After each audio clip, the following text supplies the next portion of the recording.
नमस्कार दोस्तों, आज हम बात करने वाले हैं यूपी के रघुराज प्रताप सिंह और राजा भैया के बारे में। राजा भैया उत्तर प्रदेश के एक बाहुबली और कद्दावर नेता हैं। उनके बारे में बहुत सारी खबरें अक्सर वायरल होती रहती हैं। कहा तो ये भी जाता है रघुराज प्रताप सिंह राजा भैया की रियासत जहाँ से शुरू होती है वहाँ से सरकार के सारे नियम कानून ख़त्म हो जाते हैं। उसके बाद सरकार की कोई दखलंदाजी नहीं रहती है, वहाँ सिर्फ चलता है राजा भैया की कानून, राजा भैया का दखलंदाजी।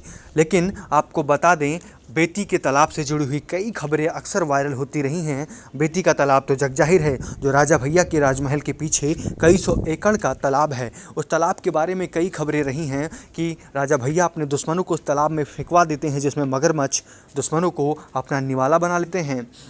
यूपी की मुख्यमंत्री रहीं बसपा सरकार की मायावती ने राजा भैया के पीछे उस सारे तालाब की छानबीन करवाई, जिसमें नरकंकाल भी मिले हुए थे और कई सारे अपराध और जगत की दुनिया के बहुत सारे लाछन अक्सर राजा भैया पर लगते रहे हैं। चाहे वो डीएसपी इंजमामुल हक की मौत का उनके ऊपर लगा हो, चाहे आतंकवादी कानून पोटा के तहत उनको अपने मंत्री पद से इस्तीफा देना पड़ा हो। कहा तो ये भी जाता है रघुराज प्रताप सिंह राजा भैया का सरकार कोई भी हो, लेकिन उनके कई विधायक और मंत्री सरकार में अक्सर रहते हैं, लेकिन इस बात को कोई खुलकर सामने नहीं कहता है।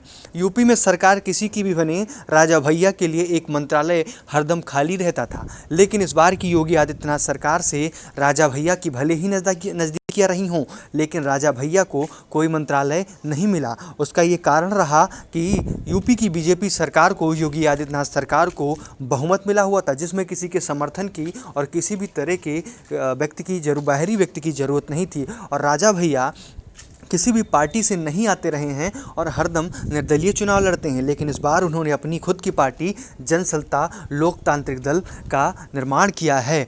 उसकी रैली में काफ़ी लाखों की संख्या में भीड़ इकट्ठा हुई, जैसा कि किसी बड़े अंतर्राष्ट्रीय लीडर के आने पर भी इतनी भीड़ इकट्ठा नहीं होती है। राजा भैया को कहा जाता है कि राजा भैया नेताओं के अंबानी हैं। राजा भैया की अगर संपत्ति के बारे में बात की जाए तो ज़मीन जायदाद तो राजा रजवाड़े हैं बहुत होंगे, लेकिन राजा रजवाड़ों के पास बहुत सारे सोने हीरे जवाहरात भी होते हैं। उसके साथ ही बैंक बैलेंस और बहुत सारी प्रॉपर्टी राजा भैया की कई जगहों पर है, कई ज़िलों में है। और पूर्वांचल के इलाकों में कई विधायक, कई मंत्री उनसे खासा ताल्लुकात रखते हैं। भले ही लोग सामने आकर राजा भैया के बारे में ये सब बातें ना बोलते हों, लेकिन राजा भैया से कई सारे मंत्रियों के अक्सर ताल्लुकात रहते हैं, चाहे वो जिस पार्टी का नेता हो, चाहे वो जिस पार्टी का व्यक्ति हो। लेकिन आपको एक और बात बता दें, पूर्वांचल नहीं, यूपी के ठाकुरों का नेता भी राजा भैया को कहा जाता है। और यूपी की कई ठाकुर जो कि विधायक, सांसद और तमाम तरह के लोग हैं, वो अक्सर राजा भैया के साथ दिखते रहते हैं। अक्सर कई विधायकों को राजा भैया के पीछे खड़े हुए पाया गया है। तो ऐसे में राजा भैया के वर्चस्व का पता लगता है, उनके बाहुबल का पता लगता है। राजा भैया के बारे में बहुत सारी अनसुनी कहानियाँ और किस्से भी हैं। लेकिन अगर आपको ये वीडियो अच्छा लगा हो तो लाइक करिए, शेयर करिए दोस्तों के साथ और बताइए क्या राजा भैया के बारे में और भी जानकारी आप जानना चाहते हैं। कुंडा विधानसभा के बारे में, प्रतापगढ़ के बारे में या पूर्वांचल के सभी नेताओं बाहुबलियों के बारे में खबरें सिर्फ आपको मिलेंगी JD ऑल इन वन पर। इसलिए चैनल को सब्सक्राइब करें, वीडियो को लाइक करें, शेयर करें दोस्तों के साथ। ऐसे ही तमाम वीडियोस आते रहेंगे। Thank you for watching. Bye bye, take care. Thank you, बहुत बहुत धन्यवाद आपसे।